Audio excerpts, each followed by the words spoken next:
Assalamualaikum warahmatullahi wabarakatuh. Perkenalkan, nama saya Arjun Sabara dengan NIM 06031282328057 dari Fakultas Keguruan dan Ilmu Pendidikan, Prodi Pendidikan Ekonomi Universitas Sriwijaya. Tujuan saya membuat video ini adalah untuk memenuhi tugas UAS proyek mata kuliah Teori Ekonomi Mikro yang diampu oleh Ibu Yuliana FH, Sarjana Pendidikan, Magister Pendidikan. Nah, di video ini saya akan membahas tentang berita yang menyangkut dengan materi saya, yaitu mengenai model produksi dua faktor produksi variabel. Simak ya videonya. Para petani di Kota Pagar Alam, Sumatera Selatan saat ini sedang mengalami kesulitan. Pasalnya, saat ini harga pupuk non-subsidi mengalami kenaikan lebih dari 100% dari harga semula. Bukan saja harga pupuk non-subsidi yang mengalami kenaikan, sejumlah kebutuhan pertanian lain juga mengalami kenaikan. Kondisi ini membuat petani di Pagar Alam harus mengeluarkan modal lebih besar untuk bisa menggarap lahan mereka. Nah, dari berita tersebut ternyata adanya kenaikan harga pupuk yang pastinya berdampak terhadap petani. Lalu, bagaimana sih dampak, faktor, dan solusi untuk petani yang sedang mengalami dampak tersebut?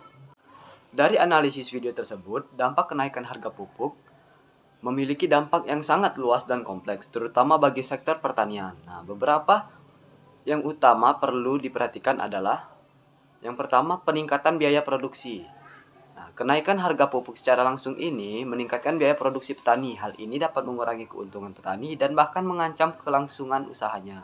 Yang kedua, ada penurunan produksi. Nah, untuk mengurangi beban biaya, petani mungkin mengurangi penggunaan pupuk. Hal ini juga dapat berdampak pada penurunan hasil panen dan kualitas produk petani tersebut. Nah, yang ketiga, ada kenaikan harga pangan. Nah, ketika produksi pertanian menurun, pasokan pangan di pasaran berkurang.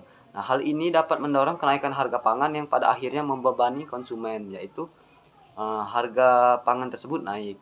Nah, yang selanjutnya ada kemiskinan. Nah, kenaikan harga pangan dapat memperparah masalah kemiskinan, terutama bagi masyarakat yang berpendapatan rendah, yang sebagian besar juga pengeluarannya digunakan untuk membeli makanan. Dan ada yang terakhir, ketidakstabilan sosial. Nah, kenaikan harga pangan yang signifikan dapat memicu ketidakstabilan sosial seperti demonstrasi dan juga kerusuhan. Nah, adapun faktor penyebab kenaikan harga pupuk tersebut. Beberapa faktor yang dapat menyebabkan kenaikan harga pupuk itu antara lain, yang pertama, kenaikan harga bahan baku. Dikarenakan kenaikan harga bahan baku ini, bahan baku pupuk seperti gas alam dan fosfat dapat mendorong kenaikan harga pupuk jadi. Nah, yang kedua ada fluktuasi nilai tukar. Nah, pelemahan nilai tukar rupiah terhadap mata uang asing dapat meningkatkan biaya impor bahan baku pupuk.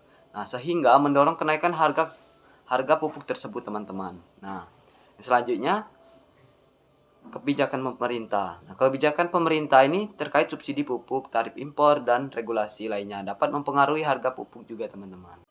Nah, karena kenaikan harga pupuk tadi, adapun solusi cara mengatasi kenaikan harga pupuk tersebut, teman-teman. Untuk mengatasi masalah kenaikan harga pupuk, diperlukan berbagai upaya baik dari pemerintah, pelaku usaha, maupun petani. Nah, beberapa solusi yang dapat dilakukan antara lain yaitu subsidi pupuk. Nah, pemerintah ini dapat memberikan subsidi kepada petani untuk meringankan beban biaya produksi petani. Dan juga pengembangan pupuk organik. Nah, mendorong penggunaan pupuk organik dapat mengurangi ketergantungan pada pupuk kimia dan menekan biaya produksi. Nah, yang terakhir itu peningkatan efisiensi penggunaan pupuk. Nah, melalui program penyuluhan dan pelatihan, petani dapat diajarkan cara penggunaan pupuk secara efisien sehingga kebutuhan pupuk tersebut dapat dikurangi, teman-teman. Oke, sekian analisis berita dari saya. Lebih dan kurangnya saya mohon maaf. Pada Tuhan saya mohon ampun. Saya akhiri. Wassalamualaikum warahmatullahi wabarakatuh.